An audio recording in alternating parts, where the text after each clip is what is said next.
So, hello, Lakers fans. How's your weekend? How was your weekend? Um, Two victories in a row. Uh,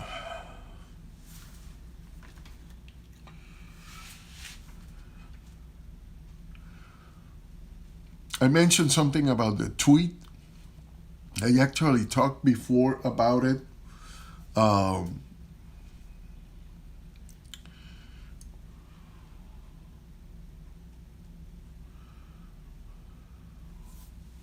Let me see if I have the tweet here.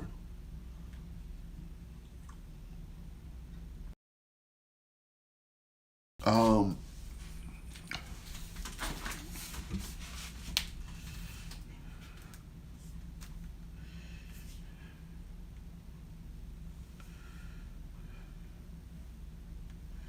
so LeBron got to his 100 triple double.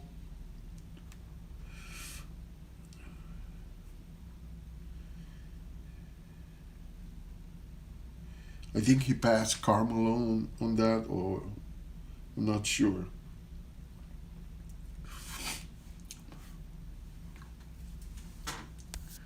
Let me see if I get that. All right. I'm setting the.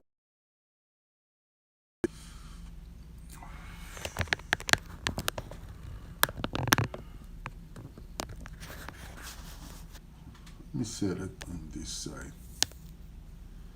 Okay.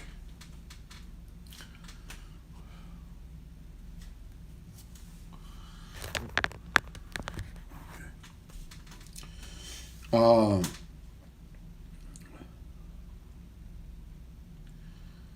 by the way, if you are, this is not a commercial. It's not a commercial.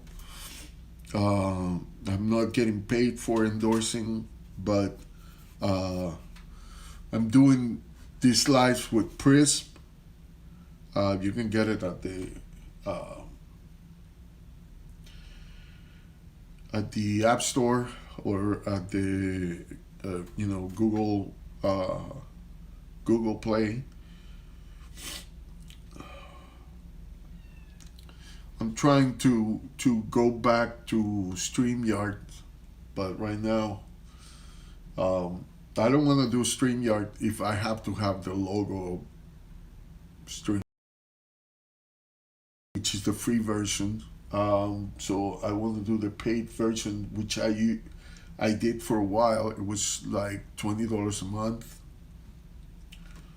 I don't know if it's still that price, uh, but the good thing is that I could get into Twitter, Facebook, and YouTube. Here, I was being able to get into Twitter, but it was through Periscope. And Periscope doesn't exist anymore, and I haven't seen anything from Prism that allows me to get into Twitter now that they don't have Periscope. So they eliminated Periscope, but they didn't put an alternative to get into Twitter. I don't know if Twitch might be from the same company. Um, so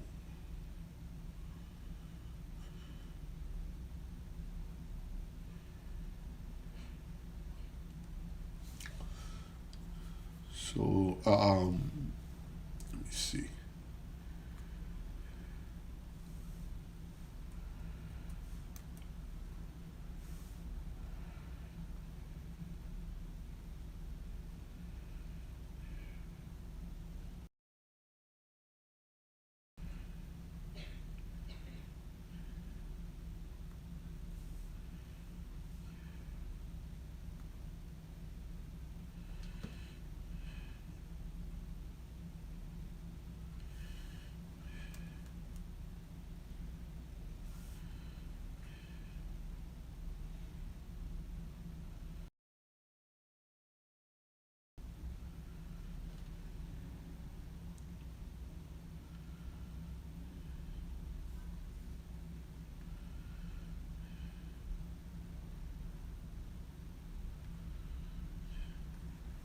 All right, let me see if I can get my tweet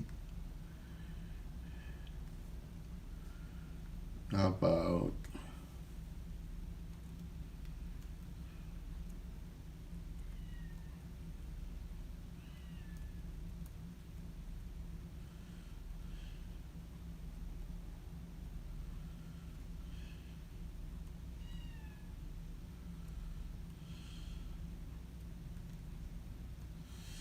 Let me see.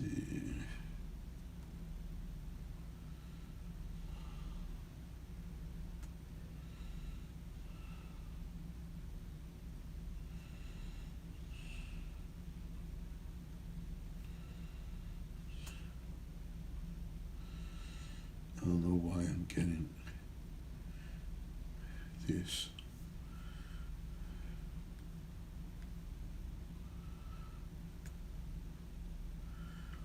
So let me know where you are from if you are there. Right.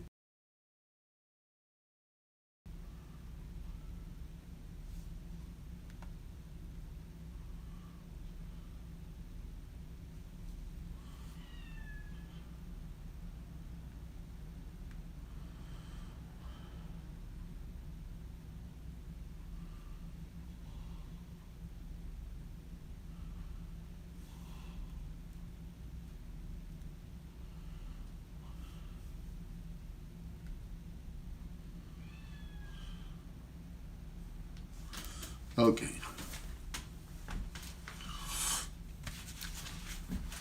So let me explain when did I do this tweet, and then I try to, as you know, during this season, Lakers fans wanted to trade DJ out. They wanted to trade. They wanted to fire Frank Vogel. They wanted to trade out a few other people, and they wanted to trade out even Anthony Davis. So, you know, sometimes you get tired of hearing all this trading stuff, and it reminded fans this. I remember people saying that about Kobe in his early years. People love him when he scores, love THT when he scores 28, 29 points. I should have said 28. I don't know. How did I miss? I don't know. But he makes the mistakes that young players make. I would trade for Miles Turner, but my only problem Vogel right now. So I didn't disagree with the idea that THT could be traded. What I didn't agree with is that the fans want, every time the fans try to become, front office like, by the front office puts value on that player. Remember, they didn't want to trade him for Kyle Lowry. And, you would think that was a fair trade.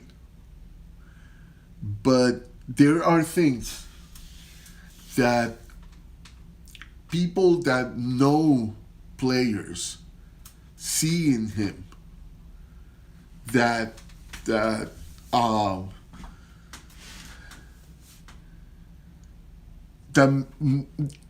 they know that he has a high ceiling. Now, if his ceiling is not as high as they would think, so um, at certain point, they might see that they need to trade him. His ceiling is not as high as it could be. And that's one of the reasons they are holding a trade with him. Because, one, he could be, a future, maybe third guy in the team. Maybe not the first or the second, but maybe the third guy in the team. And the other thing that people don't see is that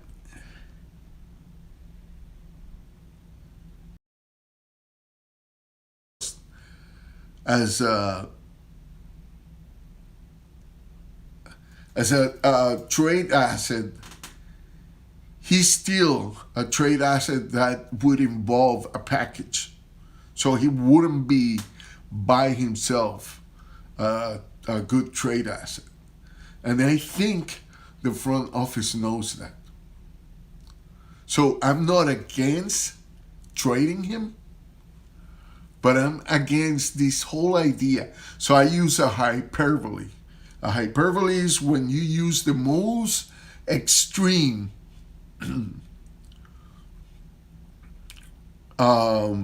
version of what you are trying to address. And the most extreme is Kobe.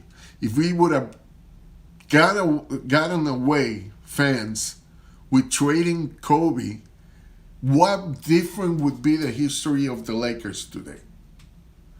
Like, Kobe won 5 championships. Kobe is in the, even though some people are trying to deny him, we know that he is a candidate for the GOAT, because of what he did. He has such a long resume of doing certain things that were historical every year. Like every year, Kobe did something that was historically important. And so I use Kobe as the hyperbole. Look how extreme fans are. It was not about THT himself. It was about how fans can go so extreme. And we have seen it this year. People trying to trade Anthony Davis before we knew that he's got problems with his knee. People just thought, he's afraid, he's soft, whatever. But he has a sore knee. And it's not a secret that other teams want to bang with Anthony Davis because his history with injuries. Now, being said that,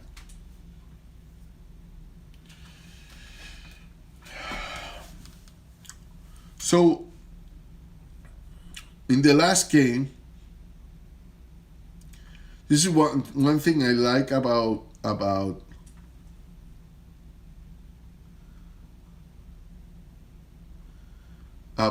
this game is that about this team, I should say, is that at any given time somebody can go off. Like in this one, the best scores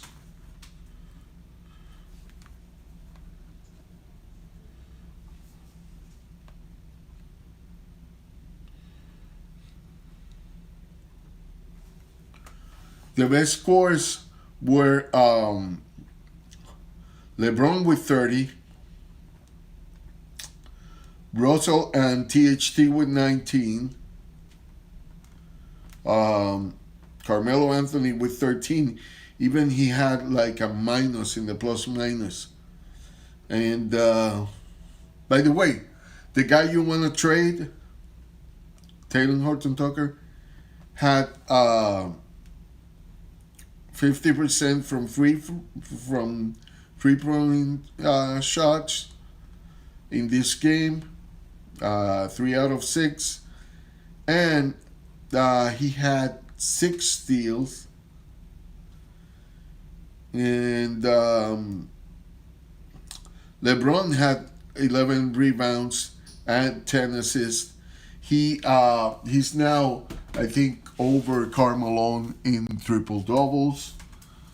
So we have players that can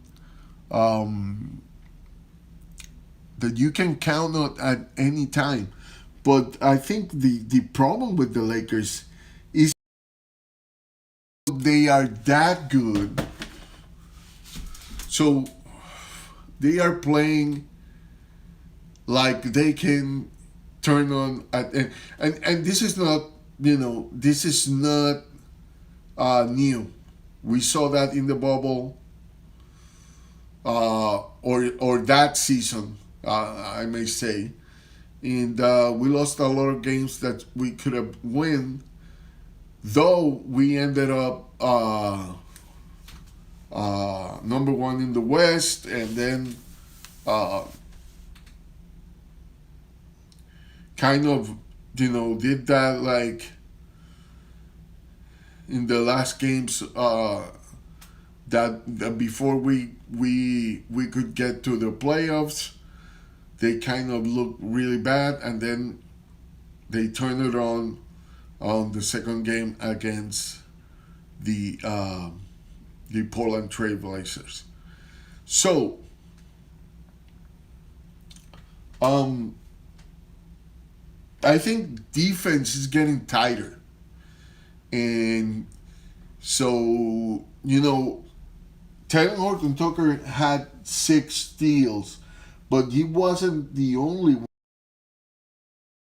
Like Dwight Howard had 3, Avery Bradley had 1, Russell Westbrook had 2, and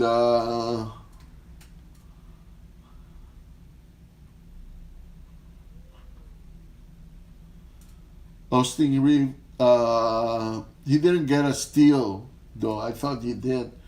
But he had 4 rebounds, at least 1 assist. He contributed with 5 points. I think he made a 3-point shot, yeah.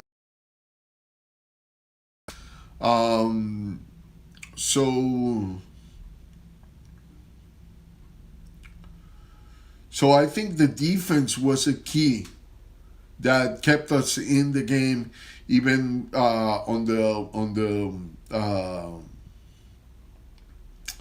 offensive droughts that the Lakers have sometimes.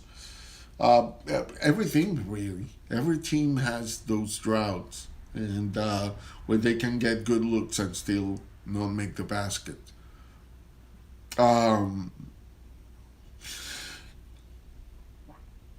But it was great.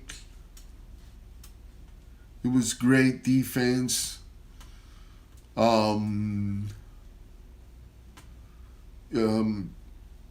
We still can get better on the side of the turnovers.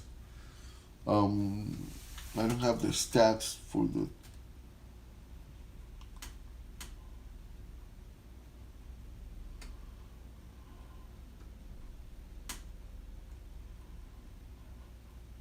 By the way, did anybody see the Avery Bradley supposed foul? Then the review call from Coach Vogel, and he was ignored. And there was a clear camera angle where you can see he didn't even touch anything. It was just that Let me see if I can remember.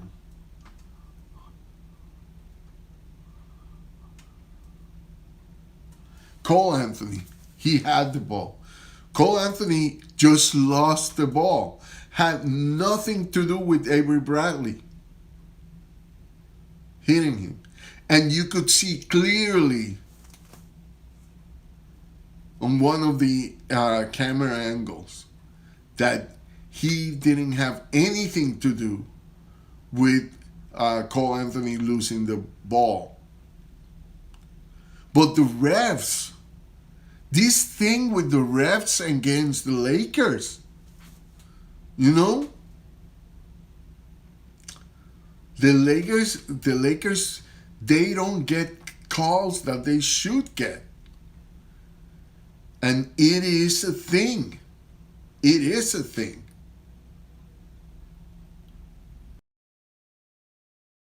Like, Lakers fans are very well educated in, how the rules apply, what type of.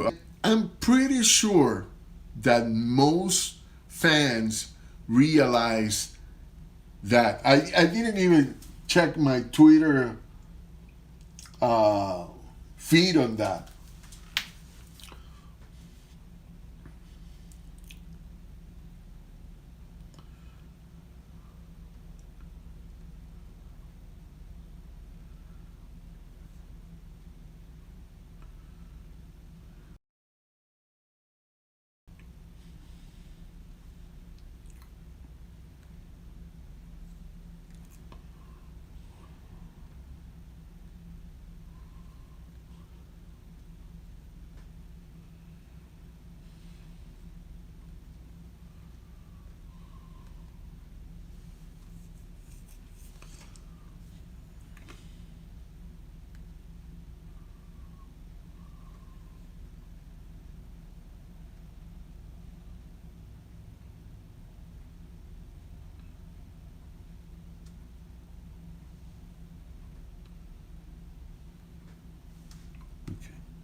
Um,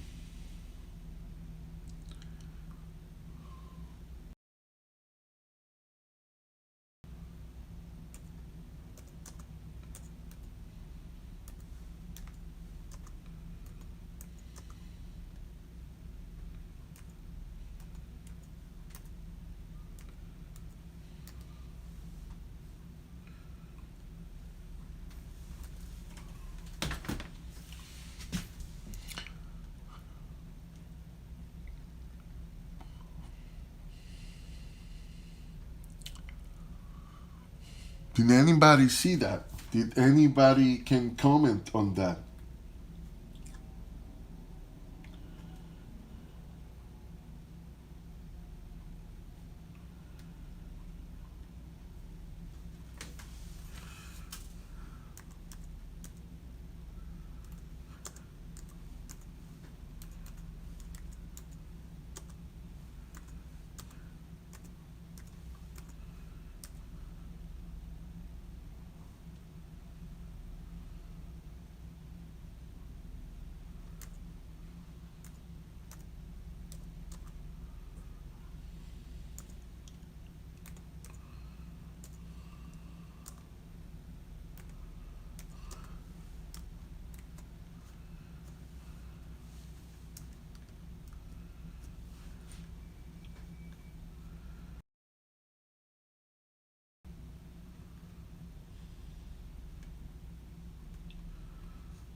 All right. So I haven't seen anything on my feed. But did you see it? Like, you could clearly see on one of the cameras that call was completely a phantom foul. There was no foul in the play. And then they ignore Vogel.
Well, so if I don't get any action going on the